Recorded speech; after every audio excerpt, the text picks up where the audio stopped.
which shows the migrations of those various tribes. And the map is designed to give you the reality of a sphere or a globe, okay? And the map of Ezekiel 587 BC embraced pretty much this area, okay? Now we're looking at an expanded Eastern Hemisphere global look, and we're looking at where the tribes migrated from. Now, Magog would be number one, and here's the arrow where it shows its origin. It was in this area here. It migrated around or across the Caspian Sea, and then 1A, Meshech, it migrated from here, and it either went across the Black Sea or around the Black Sea and settled in this area. And then 1B, Tubal, it originated in here and went around, and now we have Meshech, Tubal, Magog. So basically Russia, okay?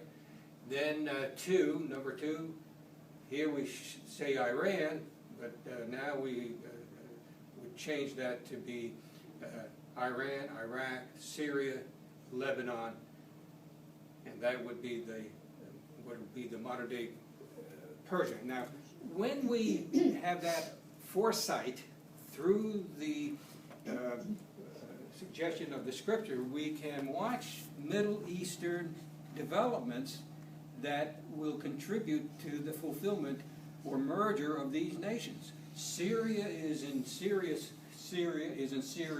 trouble, may be in for a regime change. Iraq is very evidently going to be certainly a partner with Iran. I believe that for all practical purposes, there's no difference between Iraq and Iran. In terms of the leaderships, the Iranian leadership has the upper hand over the Iraqi leadership. Syria is in very, very serious trouble. Iran has vested interests here in Iraq and in Syria. And if you have vested interest in Syria, you automatically have vested interest in what? Lebanon. You see how it all works together? Turkey would be,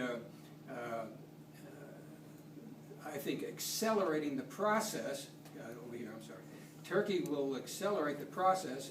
She borders northern Iran, and she certainly borders, obviously, Syria. She would like to gain control of Syria in place of Iran.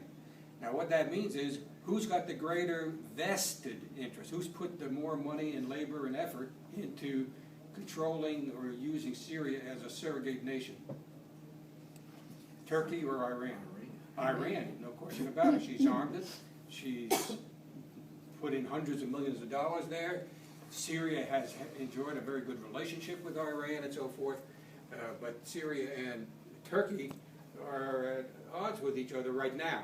Okay, there has always been, for the past 1,000 years, a rivalry between Turkey, if you will, and I hate to say Iran, but it really would go back to the days of Persia. So there's no lost love between these two. They don't trust each other, and the fact that Turkey is supporting the freedom fighters of Syria against the current Syrian regime, that means Iran has got to do double time and guard its vested interests. So the ideal outcome from Iran's point of view is that if there were ever a peace negotiation to settle the Middle East crisis, it would be in her interest to say, I'll give up my nuclear program, I'll allow real, solid, verifiable inspections by the IAEA of the UN, and in turn I would like to rename my country Persia in accordance with our ancient Persian Empire boundaries, which would then pick up Lebanon, Syria, Iraq, and that could be a peace settlement. Now, if we keep our eye on the news and we see signs moving in that direction, then we understand what's happening, according to Ezekiel. And the interesting thing is, I have been teaching the Magog prophecy going back into the 1980s, all right? And Iran has always been, since World War I, Iran.